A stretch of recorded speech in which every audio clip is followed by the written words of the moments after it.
Almas queridas, que a doce e suave paz de Jesus se faça em nossos corações.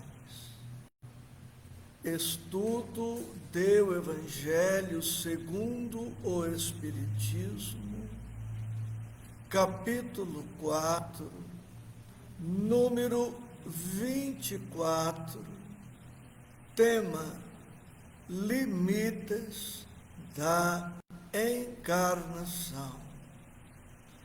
Abraço aos companheiros aqui presentes, aos irmãos das redes sociais, e quem puder e desejar, tenha o Evangelho à mão, aberto no texto de hoje. Limites da encarnação. Reencarnaremos para sempre. Estaremos para sempre alternando nossa evolução no corpo e fora dele? Não. Dia chegará, tempo chegará, que não mais reencarnaremos. Quantas reencarnações tivemos até agora? Somente Deus o sabe. Nestes muitos milhões de anos, reencarnamos incontáveis vezes no reino mineral, no reino vegetal, no reino animal, e agora nos encontramos na condição humana, e outros graus ou níveis nos esperam neste tempo eterno para todos nós. Deus nada faz de inútil.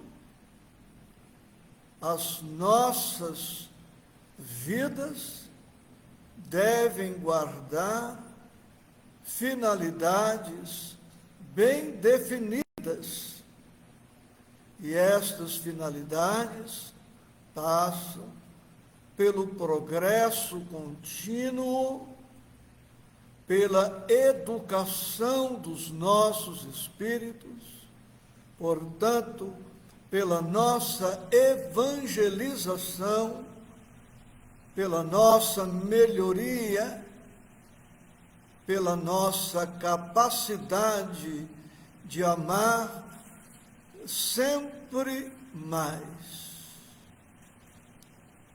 Limites da encarnação é o nosso tema.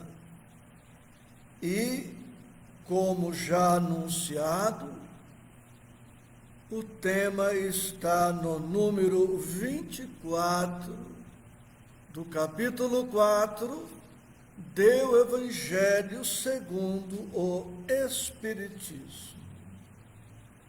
E Allan Kardec anota neste tópico: a bem dizer, a encarnação carece de limites precisamente traçados, se tivermos em vista apenas o envoltório que constitui o corpo do espírito, dado que a materialidade desse envoltório diminui à proporção que o espírito se purifica.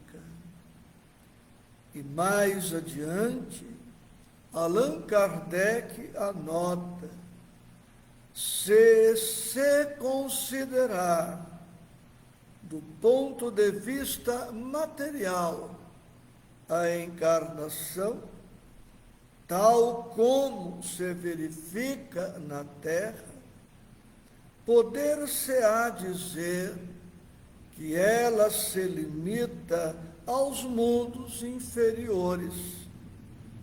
Depende, portanto, de o espírito libertar-se dela mais ou menos rapidamente, trabalhando pela sua purificação. Vê-se, portanto, que a reencarnação está intimamente ligada ao nosso nível evolutivo, à nossa necessidade de purificação ou de iluminação, ou ainda de atingirmos a plenitude. Vamos pensar da seguinte maneira: vamos pensar que nós tenhamos 1000 defeitos ou 1000 vícios, 1000 imperfeições. E vamos pensar que em uma encarnação consigamos superar de forma satisfatória uma imperfeição somente. Neste ritmo, nesta velocidade, precisaríamos então de 1000 reencarnações até atingirmos a perfeição relativa. Mas se nós conseguirmos superar de maneira ampla 2 imperfeições, possuindo 1000 imperfeições, no exemplo que estamos dando, diminuiremos para 500 reencarnações até atingirmos a perfeição relativa.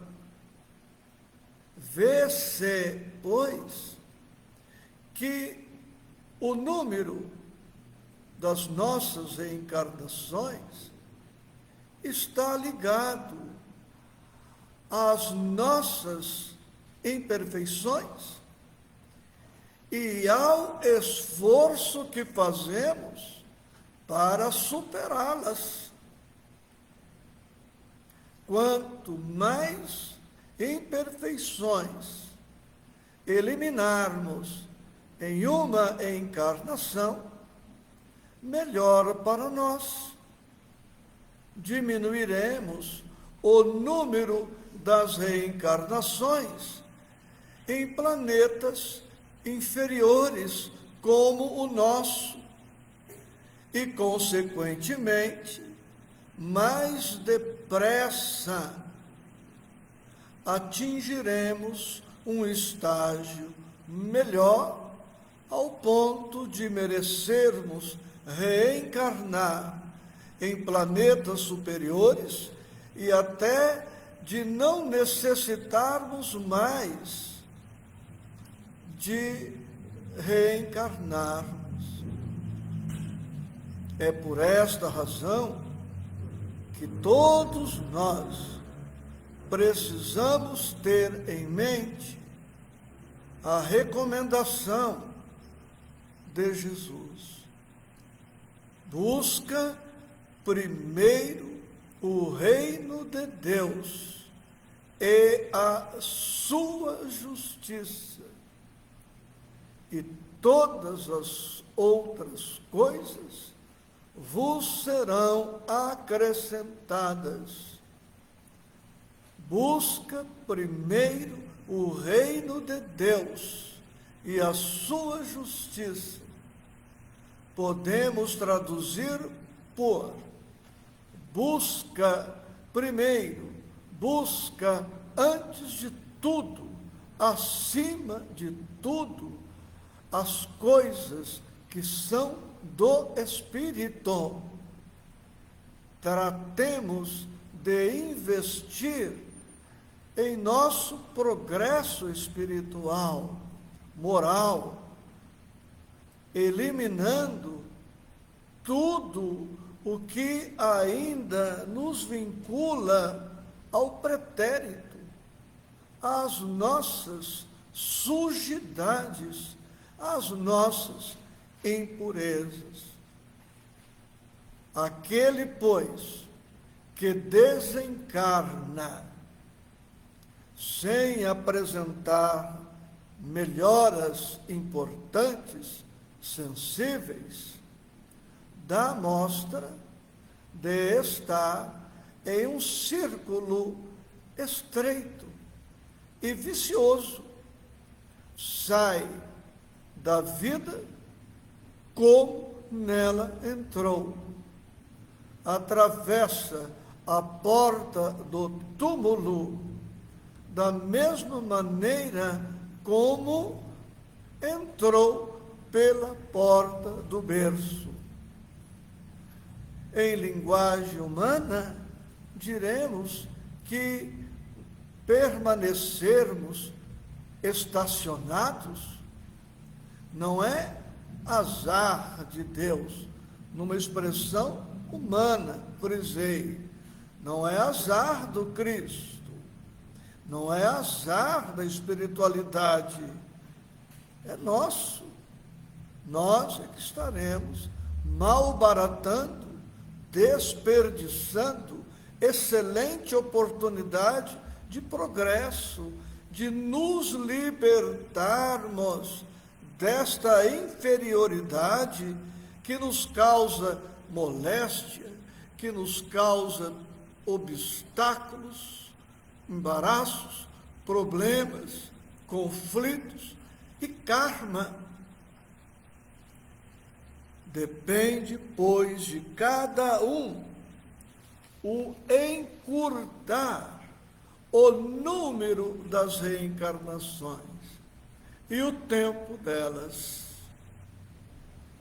E para isto, Jesus é o mestre incomparável, ele que é o modelo e guia para todos os lances das nossas vidas, é também em relação ao aproveitamento de uma encarnação.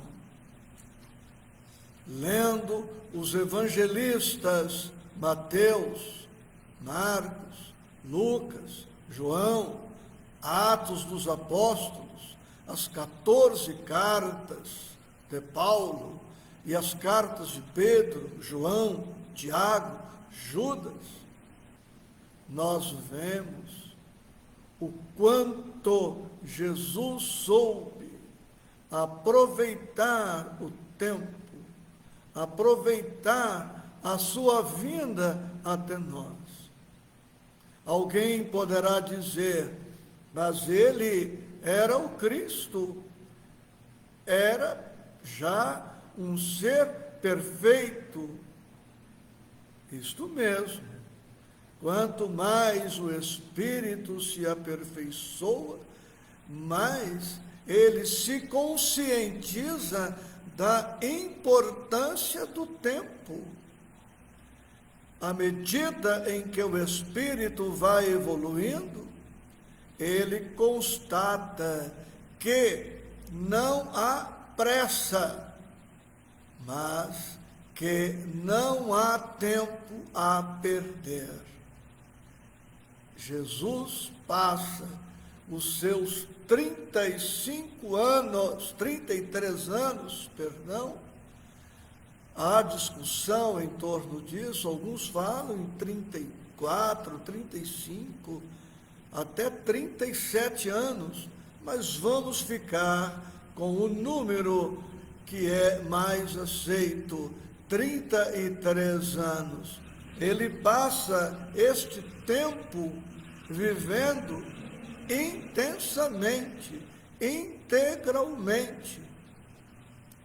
E agora nós que já atingimos a idade adulta, que atingimos uma certa maturidade, precisamos atentar bem para a excelência do tempo, para a importância do bom aproveitamento do tempo e das oportunidades que nos chegam. E por isto tudo, concordamos com o psiquiatra Augusto Cury, quando afirma que Jesus revolucionou o viver e o pensar humanos. Seu projeto, diz ainda o respeitado psiquiatra, era audacioso e ele soube, como ninguém, aproveitar a sua inteligência excepcional, tão excepcional que confundiu o pensamento vigente à época. Ele modificou a política, a sociologia, o direito, a medicina, a psicologia, todos os ramos do conhecimento humano. E ele passa pela vida em síntese, demonstrando a todo o tempo obediência e fidelidade a Deus, na vivência absoluta e irrestrita do Evangelho, sendo ele a representação máxima de Deus sobre a terra. Reencarnação é o tema do capítulo 4 do Evangelho segundo o Espiritismo. Nesta oportunidade, estamos estudando o item 24, limites da encarnação. Não sabemos quantas reencarnações já tivemos e quantas mais teremos até atingir a plenitude. E o que efetivamente deve contar para nós não é o número das reencarnações passadas ou futuras, mas a maneira como estamos ou não aproveitando as oportunidades. Sem a reencarnação, esbarramos em perguntas irrespondíveis.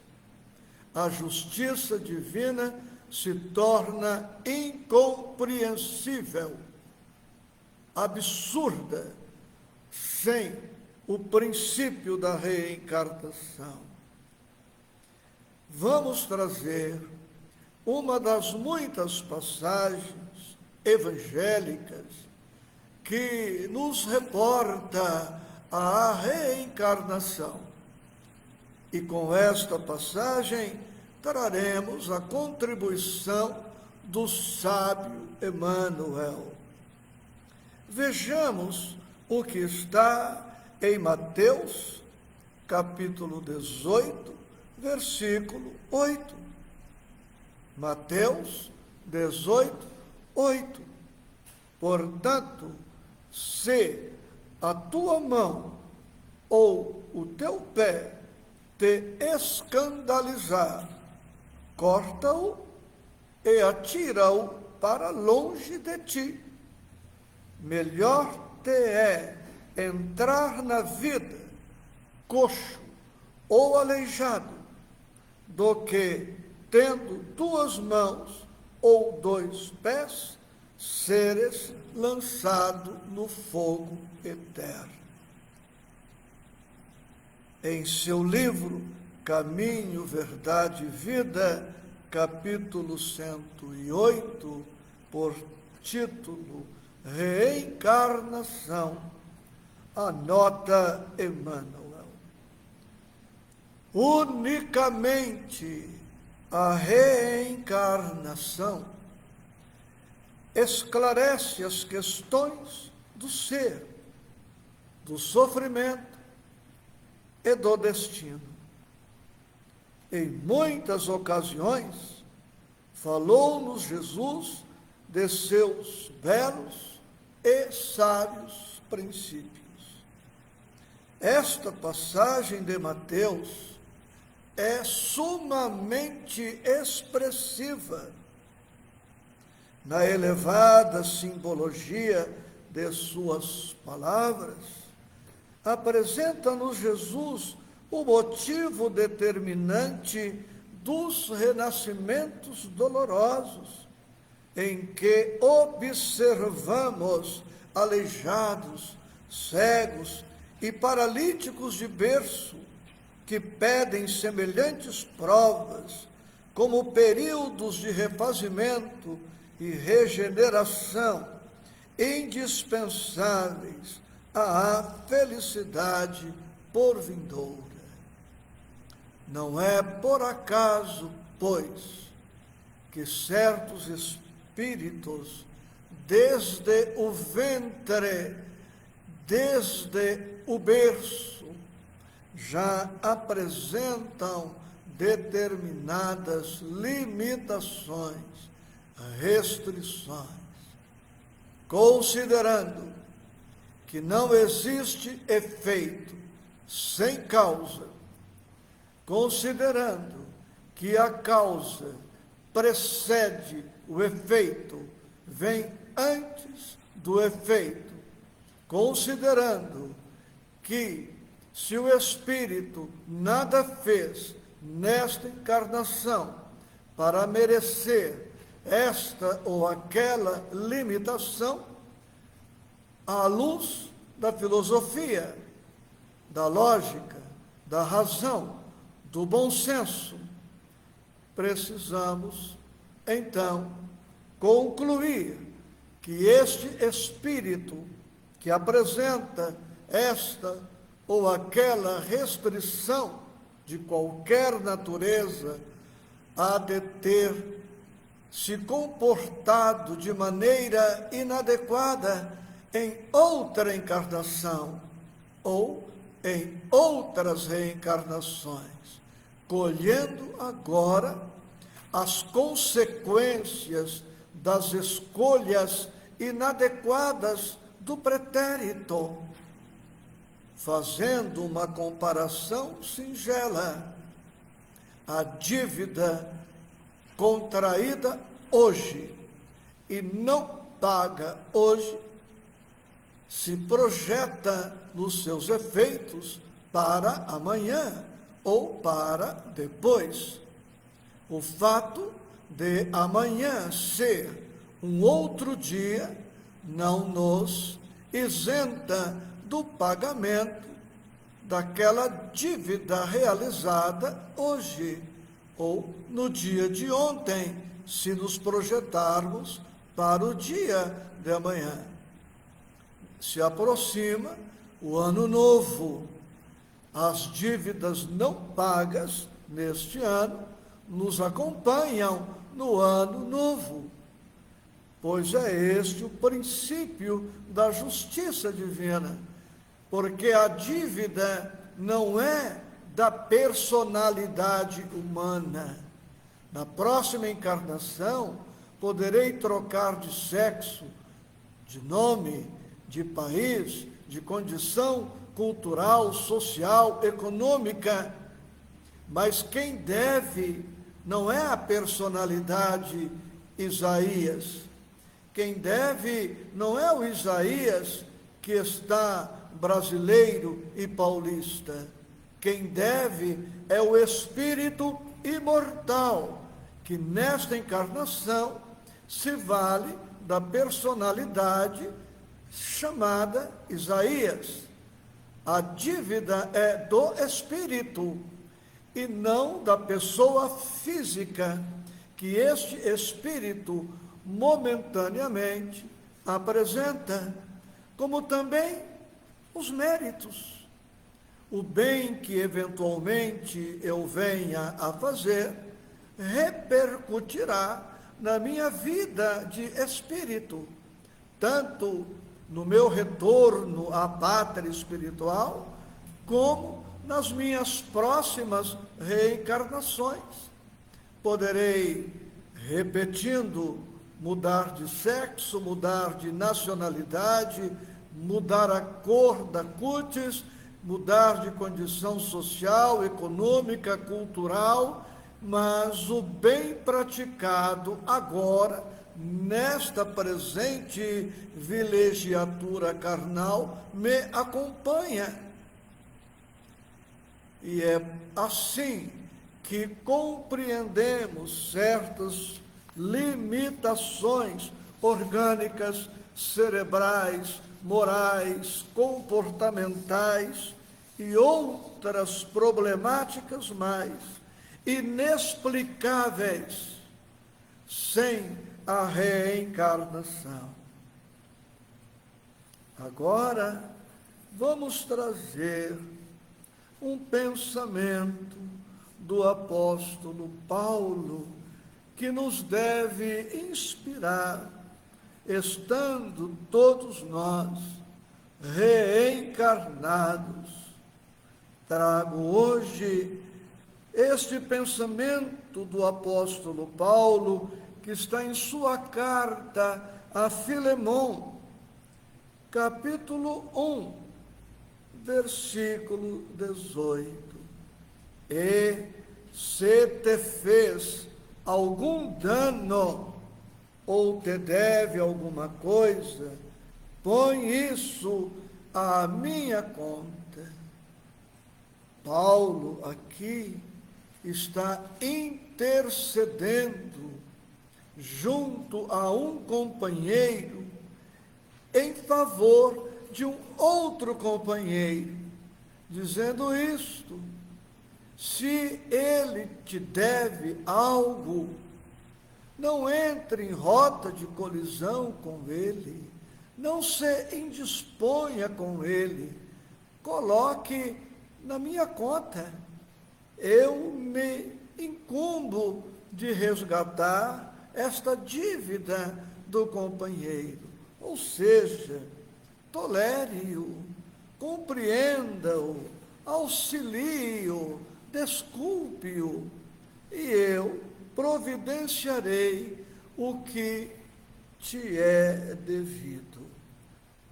E Emmanuel, comentando este versículo, ainda em seu livro Caminho, Verdade e Vida, no capítulo 17, por título, Por Cristo, vai nos lembrar que se há pessoas que julgamos nos dever alguma coisa, também nós somos devedores de Deus, também somos devedores do Cristo, somos devedores da vida. E em relação a Deus, seremos sempre devedores insolventes, porque como resgatar esta dívida com o Pai que nos deu a vida e com ela todas as possibilidades de atingirmos a perfeição e fruirmos de todas estas maravilhas cósmicas. E Emmanuel escreve: em cada novo dia de luta, passamos a ser maiores devedores do Cristo. Em vista disso, caso sintas que alguém se converteu em devedor de tua alma, não te entregues a preocupações inúteis, porque o Cristo é também teu credor e deves colocar os danos do caminho em sua conta divina, passando adiante. E assim compreendemos esta sentença da oração dominical: perdoa as minhas ofensas ou dívidas, da mesma forma como perdoo as ofensas e as dívidas do outro em relação a mim.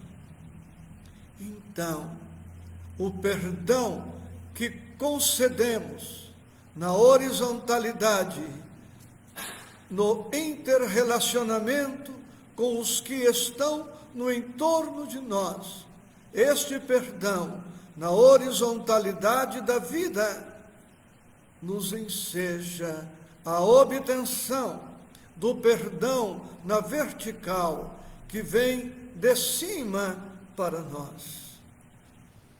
Perdoemos, pois, para que possamos nos apresentar diante da consciência cósmica em paz, tranquilos, podendo dizer a nosso Pai: eu já perdoei os meus irmãos de humanidade, nada tenho contra ninguém, amo-os, compreendo-os nas suas dificuldades. Agora, Pai, peço em favor das minhas misérias, das minhas dívidas, dos meus compromissos. E precisamos fazer isto, porque a mágoa, o ódio, o rancor, o mau humor, o desejo de vingança, são enfermidades do espírito que podemos evitar através do perdão, através da benevolência, da indulgência, através daquela sigla fácil de memorizar, BIP, BIP, através do BIP, tudo fica mais fácil para nós. BIP, benevolência, indulgência e perdão. Através do BIP, conseguiremos a nossa libertação, a nossa paz, a nossa alegria. E pensando nisto, como remédio para as nossas chagas espirituais, André Luiz, no seu Agenda Cristã, capítulo 21, Semeadura, expressa-se assim: sua generosidade chamará a bondade alheia em seu socorro. Sua simplicidade solucionará problemas para muita gente. Diariamente, diz o querido mentor, semeamos e colhemos. A vida é também um solo que recebe e produz. eternamente.